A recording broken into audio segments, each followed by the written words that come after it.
guys, good morning. Good morning. It is 6:30 in the morning. Kagigising ko lang. I'm about to start driving ulit. So, nagre-ready na ako ngayon. And then we're gonna start headed to ang delivery natin sa sa ay ko talagang nakakalimutan every time nagbablog ako. Alam mo, pag bago kagising, parang hindi pa gising yung brain mo. So, delivery natin is papunta ng London, Kentucky. So, ayun. Bago dyan, ito yung coffee mug ko. Normally, ito yung ginagawa ko nagre-refill ako ng coffee para, kasi it's gonna be a long drive. It's going to be 6 hours drive. So, I'll make sure na I have coffee with me. So, kakabit ko lang yung sapatos ko. See how beautiful it is. Nakalabas na yung sunrise. Dito naman, nandito yung store sa left side ko.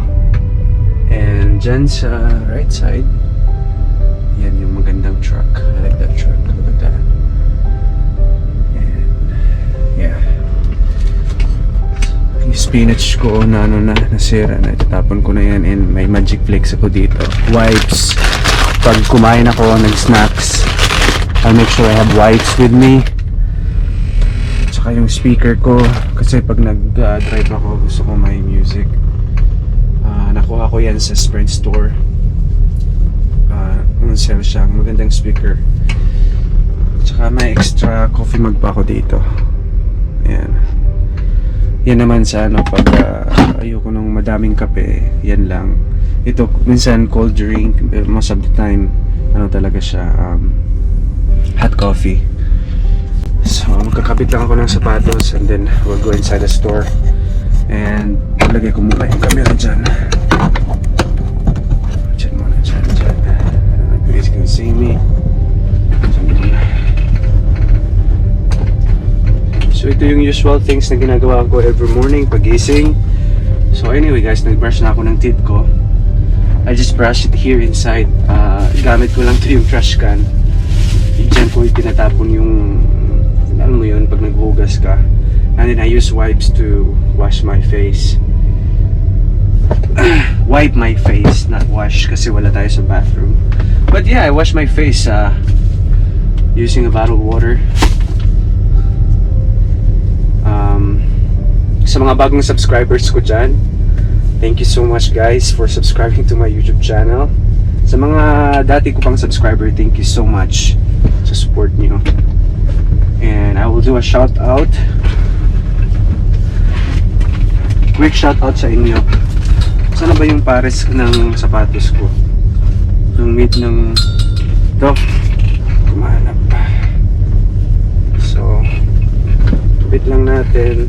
And we'll start heading out there, get coffee, and we'll start driving.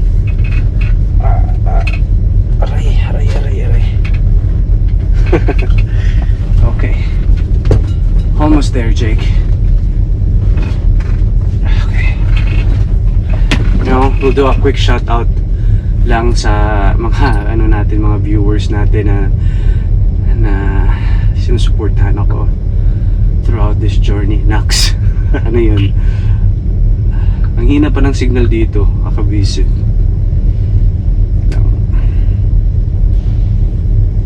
Man, see, ang hina ng signal.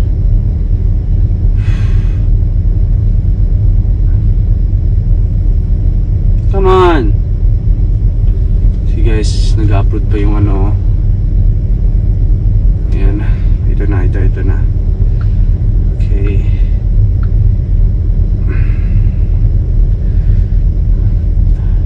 Sana mabasa ko lahat. Quick shoutout lang to guys, walang editing kasi minsan alam mo yung trabaho ko, minsan wala talaga akong time mag-edit, kaya minsan hindi ko na ini-edit yung video, ina-upload ko na lang. Kasi minsan lagi tayong pagod. Siyempre nagtatrabaho tayo para sa family natin. Alam mo na, yun talaga yung buhay dito sa Amerika. Not all the time enjoyment. Minsan you have to sacrifice waking up early. And I'm sure lahat kayo nakaka-relate.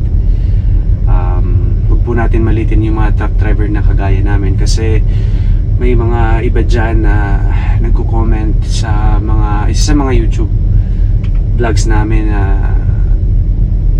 sinasabi nila na pinag-aral daw kami ng family namin, ng parents namin, pinagtapos, ngayon bumagsak sa pagiging isang truck driver. Alam nyo kasi guys, dito sa US, alam mo ang education is isa lang yun sa kumbaga isang paraan lang yun para to a better life, to a better career, kung may mahanap ka. But now these days, even nakapagtapos ka, hindi ka naman nakakahanap ng magandang trabaho, you know what I mean?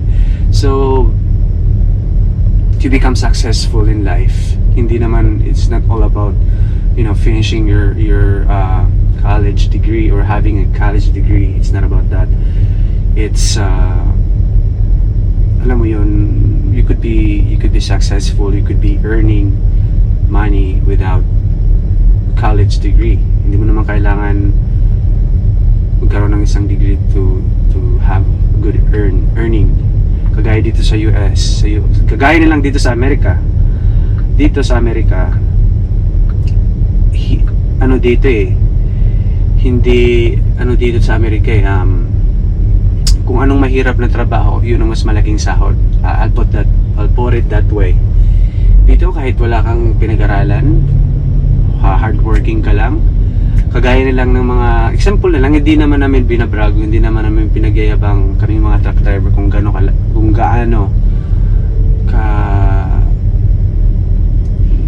I would say malaki naman na yung sahod, hindi naman namin pinagyayabang yun, but kung anong mahirap dito na trabaho, yun mas malaking sahod. So the more experience that you have in driving, the more money the more earning you have or get. So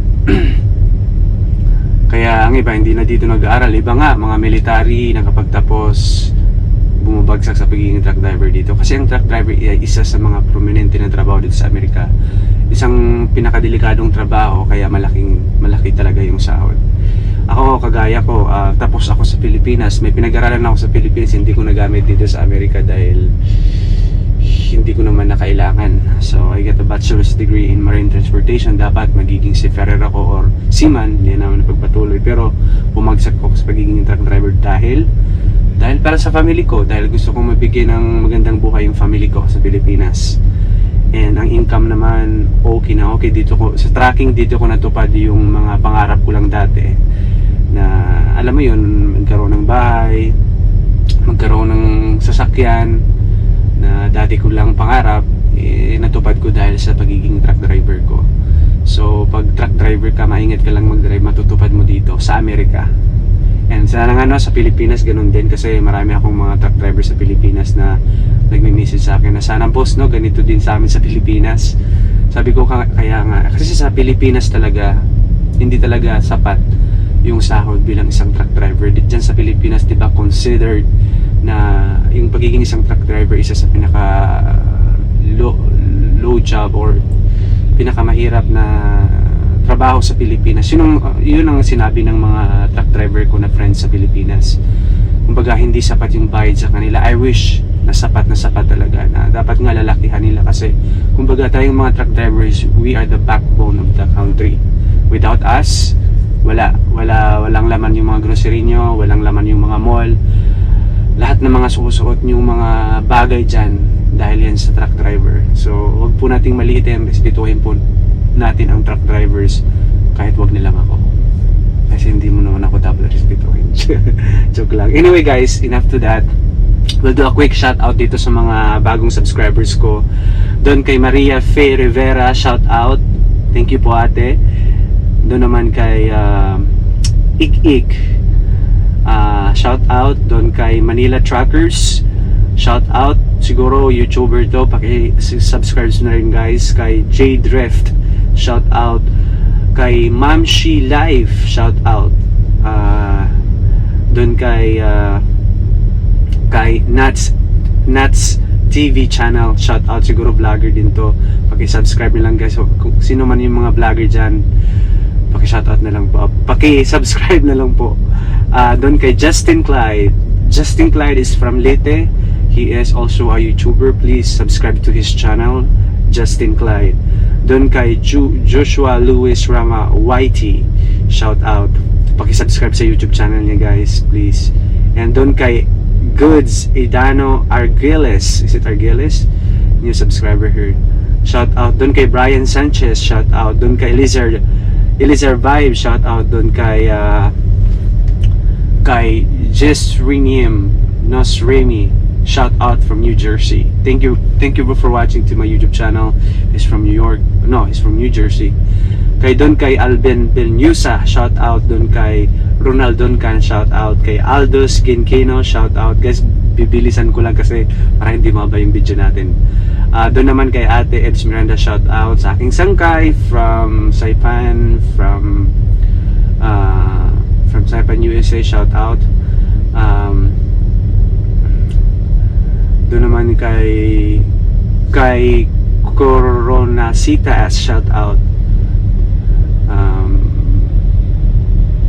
Doon naman kay sino po ba? Kay Milaira, shout out. Doon kay Ronil Kayabyab, shout out. Doon kay Love shout out. Doon naman kay Jack Cute #9 Firas, shout out. Doon kay Carlo Grana, shout out. Sa mga bagong subscriber ko, thank you so much guys. Thank you sa inyo lahat. Maraming salamat. So road to 3K na po tayo. Ang saya-saya ko po talaga, sobra. Thank you talaga sa support niyo. Doon naman kay Master Kervin, shout out. Naman kay Michael and Waffle Vlogs, I think vlogger din to sila, shout out. Paki-subscribe po guys, mga ano po sila, mga YouTuber. Kay Golski, shout out. Doon kay GR Leones, shout out. Doon kay Jonathan Saren, shout out. Doon kay Erlen Flores, kanay kulyo anak, natutuwa ako sa'yo sa namumuhay kang mag-isa, kaya mo lahat ng trabaho, mag-iingat ka palagi. Nakaka-touch. Thank you po at Erlen Flores, ate, thank you so much. So next time guys, magbabasa ako ng mga comments nyo, yun ang magiging vlog natin. Doon naman kay Alberto Delphine, shout out. Doon kay Juros, tama ba yung pag-pronunciation ko? Aldos Gingino, shout out from Baguio City, Philippines. Keep on tracking. Thank you bro. Doon kay Alberto Villanueva, shout out. Canadian tracker Canadian tracker from Alberto Villanueva, Canadian tracker. Doon kay Social Bainey, thank you so much. Doon kay Hungry Driver, keep safe, keep on tracking. Truck driver din siya guys, paki-subscribe please. Doon kay Raf Ramal, shout out. Doon kay Aegis RTV, shout out. Doon kay Eric Mosa, shout out. Doon kay Robing 2 TV, shout out from Connecticut. Ako po ay isang subscriber mo, thank you so much. Subscribe kayo sa channel niya kasi bago. Doon kay Lee Veniga, shout out. Doon kay Glenn, shout out. Kay sino pa ba?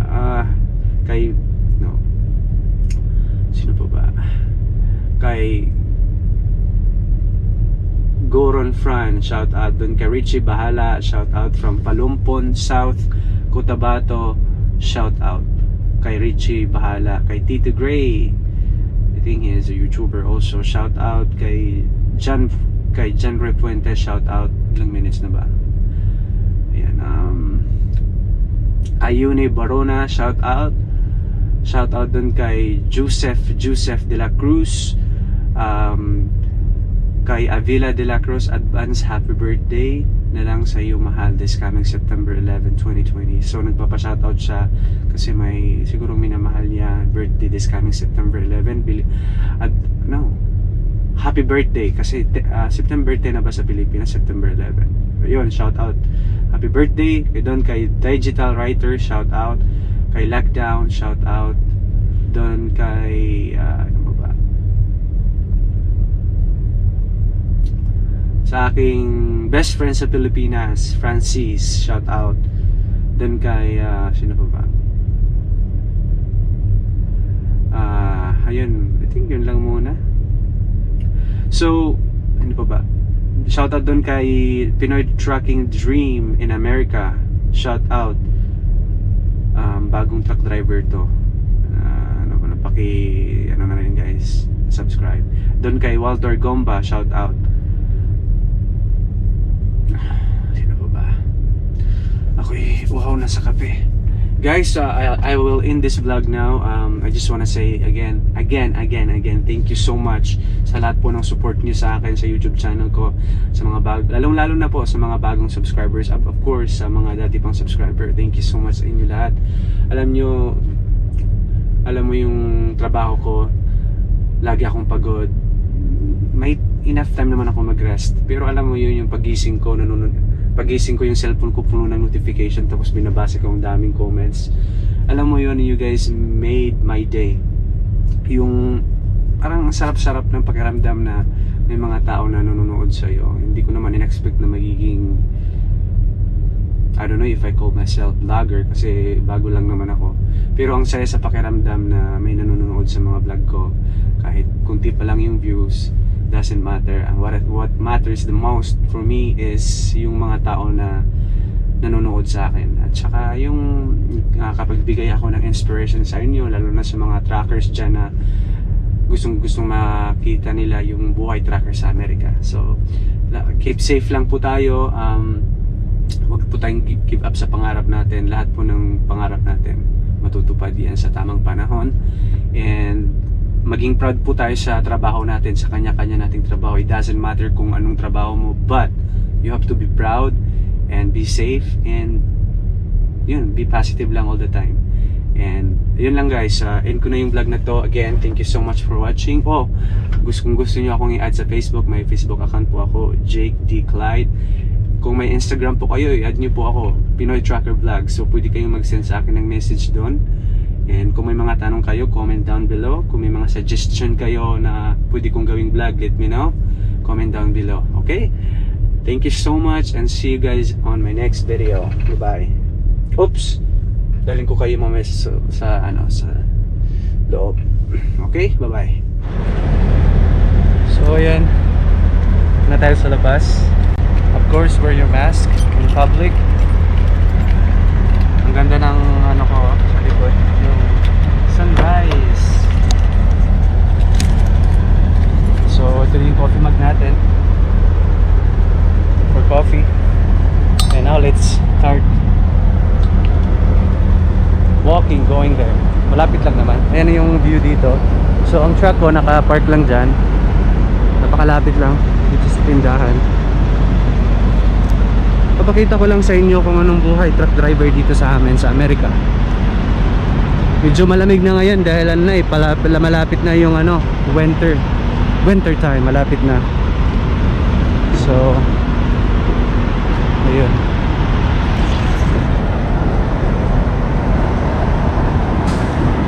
So pilot.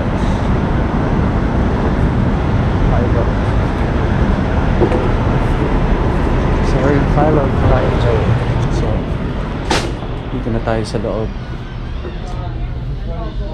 Ang gaganda ng mga backpack ko. Tickets $29. Ito naman yung mga headset namin. So yung headset na kinuha ko last time dito sa left side, yung Blue Parrot C300 XT, yan ang binili ko. Dati naman meron ako yung Blue Parrot Bluetooth, yung 199. Yan. Ito yung GPS guys na binili ko, Rand McNally TND tablet, $500. Pero ang ganda ng ang ganda ng niya, yung mga features niya. Tara, saan yung kape?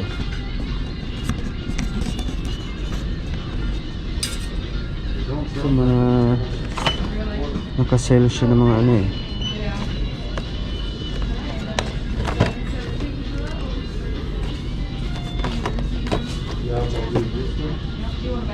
mahal pa rin natin bilhin. Mahal. So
hour later. Yan, nabilan na natin yung coffee natin. So, ito yung coffee natin, oh. Coffee na tayo. Bumili ako ng ano eh. So, bumili ako ng ano, nito para mabango yung truck natin. Ito pala yung headset na sinasabi ko sa inyo kanina. Wait lang, tanggalin ko lang to kasi gusto ko yung truck ko mabango. So yan, kabit natin dito. Ang bango nga, diba? Okay, then pre-trip lang tayo, then we're good to go.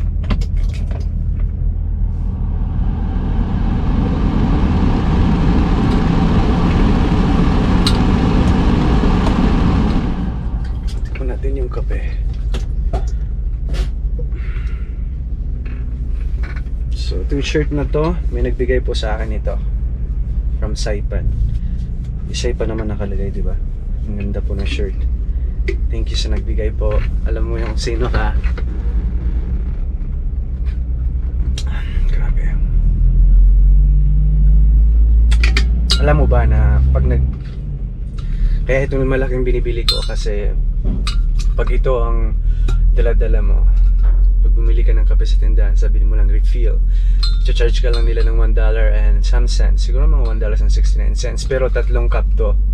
So each cup is mga $1.69, so parang nakasave ka ng dalawang cup na na coffee worth. So ayun. Saan na ba yung cellphone ko?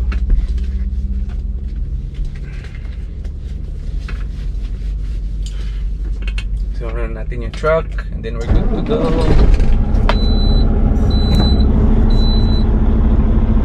Yung truck na yun, mga oversized na load na yan, nakikita nyo. Ano yan eh, kailangan may convoy kasi malaking truck. So ayan, ano lang natin yung nakita nyo ba sa dash. Yan, ibig sabihin low yung air kasi hindi ako nag-turn on ng air conditioning for the whole night kasi medyo malamig naman para makasave din ng fuel. So pag ganyan, air pressure low, warning, meaning kulang ka sa air, so kailangan mong i-pump yung gas to build air pressure hanggang sa umabot sa at least 110 psi to be able to drive the truck. So ayan, i-press ko yung gas and that's gonna go away later. In a bit, it's gonna go away. There you go. So yan, mga 105 psi, meaning pwede na nawala na siya, diba? So ayan. Naka-record pa ba to? Oo, naka-record. Kasi dito sa cellphone ko guys, pag nag-vlog ako, nakikita ko din dito yung mukha ko. Yun ang maganda sa GoPro Hero 8 Black.